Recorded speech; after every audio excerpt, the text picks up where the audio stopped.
The old house on Hollow Creek Lane loomed larger than the trees surrounding it, its faded blue paint peeling in long, curling strips. Inside, Sarah adjusted the stack of boxes in the living room, unaware of the dusty light casting strange shadows across the floor. The smell of damp wood mingled with something faintly sweet, like decaying leaves. Just a little touch-up, she thought, determined to restore the charm of this once grand home.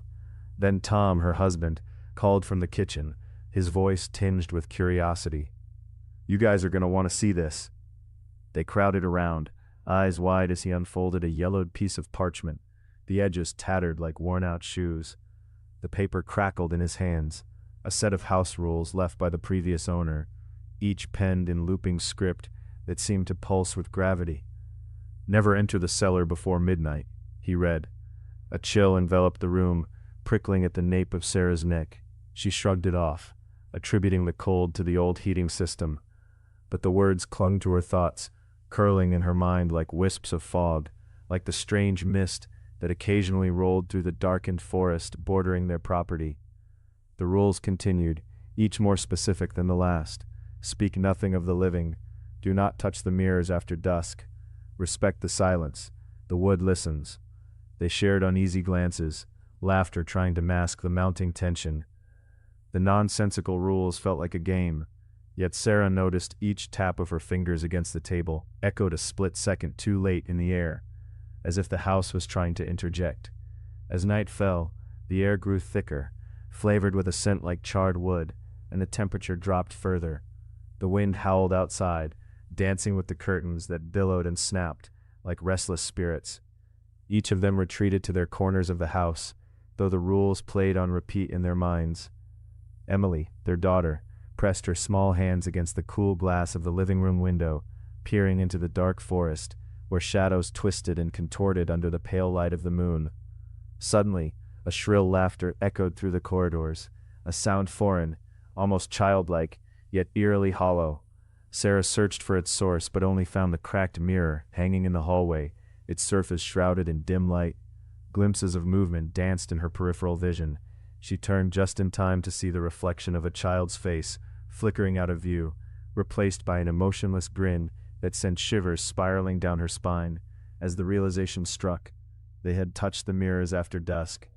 The sound of creaking floorboards echoed like soft whispers, suddenly turned hostile. The air grew denser, colder, wrapping around her like a vice as the floor shifted beneath her feet, stretching and pulling her towards the hall that led to the cellar. She struggled against an unseen weight as her heart raced to a frantic rhythm. Panic flooded her thoughts, mixing with the scent of burnt wood that now felt overpowering. With sheer determination, Sarah wrenched her eyes from the mirror that now bore witness to something unexplainable. She lunged for the parchment, clutching it tightly, desperately forcing herself to remember. Speak nothing of the living. Focusing on her family, she shouted through the oppressive silence, "We need to leave. Now." As they rushed toward the front door, a bone-chilling wind blew through, extinguishing the flickering lights, cloaking them in darkness. Yet horrifically, the door swung shut with a deafening thud behind them. The whispering escalated, walls closing in, shaking foundations with the furious cadence of forgotten memories, clawing for their release.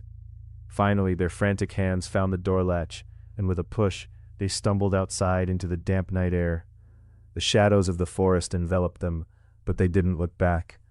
Days passed, but the echoes of their laughter never quite faded.